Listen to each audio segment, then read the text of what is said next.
नरेंद्र मोदी सरकार के central Vista project की चर्चा इन दिनों जोरों पर है। इसके तहत दिल्ली के पावर कॉरिडोर कहे जाने वाले इलाके को बिल्कुल नया रूप देने की तैयारी है। इसमें सबसे खास है नए संसद भवन का निर्माण। इसमें करोड़ों का खर्च होगा। सरकार के इस प्रोजेक्ट पर सवाल उठ रहे हैं और मामला अब अदालत में है। इस पूरी महत्वाकांक्षी योजना और इस पर उठे विवाद के बारे में विस्तार से चर्चा करेंगे आज कवर स्टोरी में। 21वीं सदी के भारत को अब एक नया संसद भवन मिले।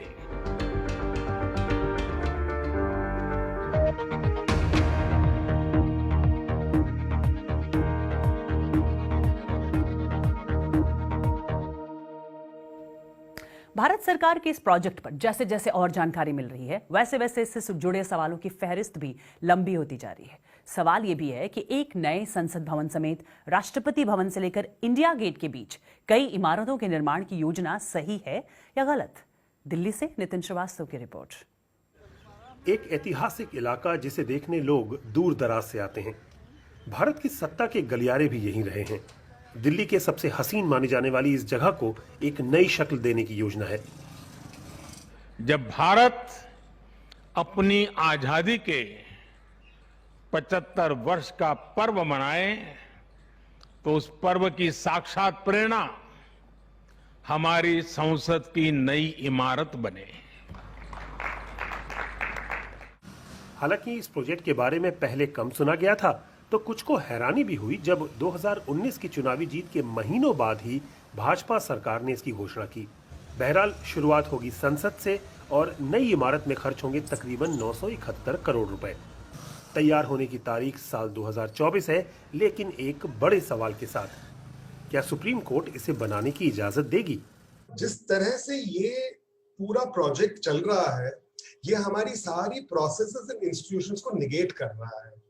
अगर मेरे लिए और आपके लिए एक FAR कहते हैं, किसी भी प्लॉट के ऊपर एक लिमिट होती है कि हम कितना बना सकते हैं। अगर मैं 10 स्क्वायर मीटर भी ज्यादा बनाना चाहूं, वो अलाउड नहीं होता। MCD की स्क्वाड आ जाती है उसको डेमोलिश करने के लिए। अब सरकार ही अगर जितना FAR अलाउड है उसका 1.5 गुना बना रही है, जितनी हाइट अलाउड है उसका 1.5 गुना हाइट बना रही है, तो ये हमारे देश के लिए क्या सीख है? जरूरत, लागत, सरकारी अनुमतियां या प्रस्तावित संसद की बिल्डिंग का डिजाइन, सभी चीजों पर राय बटी हुई है।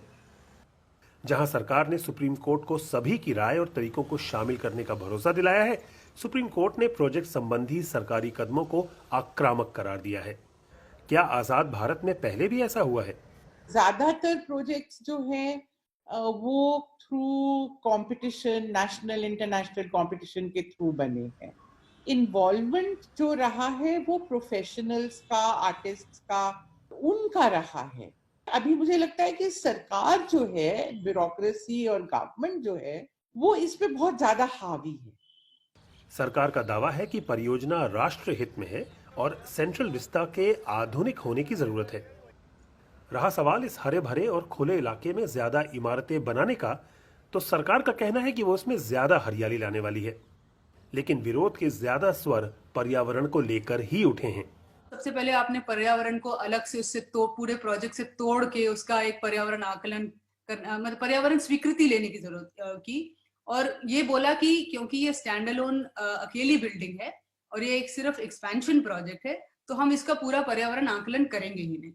तो कानून का सहारा लेते हुए आपने उस बिल्डिंग को जो है पूरे प्रोजेक्ट से अलग किया और उसका पूरा उसकी स्वीकृति की प्रक्रिया चलाई, जबकि शुरुआत से ये बात उठाई जा रही थी कि ये जो पूरा प्रोजेक्ट है ये एक है। इस बीच खबर ये भी है कि पूरी सेंट्रल विस्टा परियोजना में खर्च की रकम भी पहले के अनुमान से बढ़ चुकी है। और इस सेंट्रल विस्टा प्रोजेक्ट पर हमने सत्ताधारी पार्टी बीजेपी, केंद्रीय मंत्री हरदीप सिंह पुरी और HCP design planning and management private limited के डायरेक्टर विमल पटेल से बात की, लेकिन इनमें से किसी ने हमारे सवालों के जवाब नहीं दिए। सेंट्रल विस्टा प्रोजेक्ट केंद्रीय मंत्री हरदीप पुरी के आवास और शहरी मामलों के मंत्रालय के अधीन आता है, जबकि विमल पटेल की फर्म को पिछले साल ये मास्टर प्लान बनाने की जिम्मेदारी दी गई है। और इतिहास गवाह है कि दिल्ली कई शहंशाहों और हुकूमतों की राजधानी रही, जिनमें निर्माण कार्य लगातार होता रहा। आजादी के पहले और बाद भी ये सिलसिला जारी रहा। क्या तब भी परियोजनाओं को लेकर मतभेद रहे? नितिन श्रीवास्तव की रिपोर्ट। ब्रिटेन के महाराज जॉर्ज फिफ्थ ने 1911 में ऐलान किया कि देश की राजधानी कलकत्ता से दिल्ली शिफ्ट की जाएगी। टाउन प्लानिंग कमेटी में ब्रितानी आर्किटेक्ट एडवर्ड लटेंस और हर्बर्ट बेकर थे, जिन्होंने कमेटी के शुरुआती फैसले को पलटा, जिसमें राजधानी का निर्माण दिल्ली के शाहजहानाबाद इलाके में होना था। जिन्होंने इस इलाके को पहली बार डेवलप किया था, उनका राज 1947 में खत्म हो गया था। भारत की पहचान कही जाने वाली इन इमारतों के दोबारा पुनर्निर्माण का फैसला अब एक लोकतांत्रिक सरकार ने किया है। सवाल यह है कि पहले और मौजूदा फैसलों के पीछे क्या कोई खास वजह भी रही है?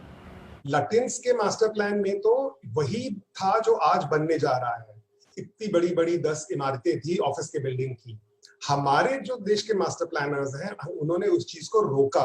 पूरी इंडिया गेट के चारों ओर जो बड़ा सा राउंड अबाउट है, सर्कल है, सी हेक्सागन कहते हैं, वो सारी जमीन को उन्होंने पब्लिक के नाम करी।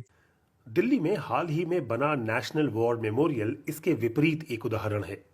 इसे बनाने की मांग 1960 से रही, लेकिन निर्माण का फैसला हुआ जब 2014 में नरेंद्र मोदी के नेतृत्व में भाजपा सत्ता में आई।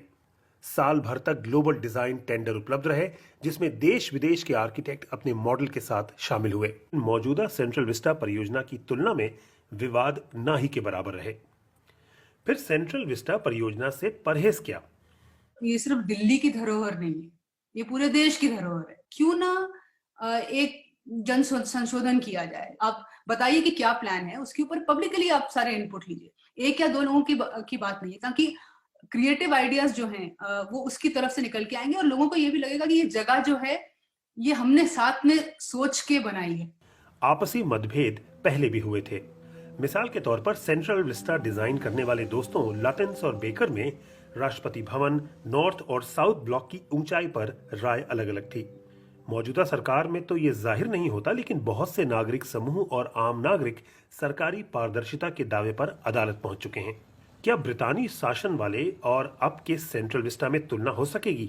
उनका अपना जो कंसल्टेटिव प्रोसेस था वो गवर्नमेंट के अंदर था, तो वो अलग तरह का कंसल्टेशन प्रोसेस हो। उन्होंने इंडियन नेशनलिस्ट ओपिनियन के साथ तो नहीं कंसल्ट किया, इंडियन सिटीजन्स के साथ तो नहीं कंसल्ट किया, पर अब तो वो सिचुएशन नहीं है। दूसरी बात मुझे ये नहीं समझ आती कि अगर लोग जो है, बहुत सारे एक्सपर्ट्स हैं, आर्किटेक्ट्स हैं, दूसरे लोग हैं, सिटीजन्स हैं, पॉलिटिकल ग्रुप्स हैं, पार्टीज हैं, जिन्होंने अपना एक्सप्रेस किया है इस पे डिफिकल्टी और डिसअपॉइंटमेंट और कहा है कि इसका प्रोसेस जो है और होना चाहिए, तो क्या उसमें क्या गलती है?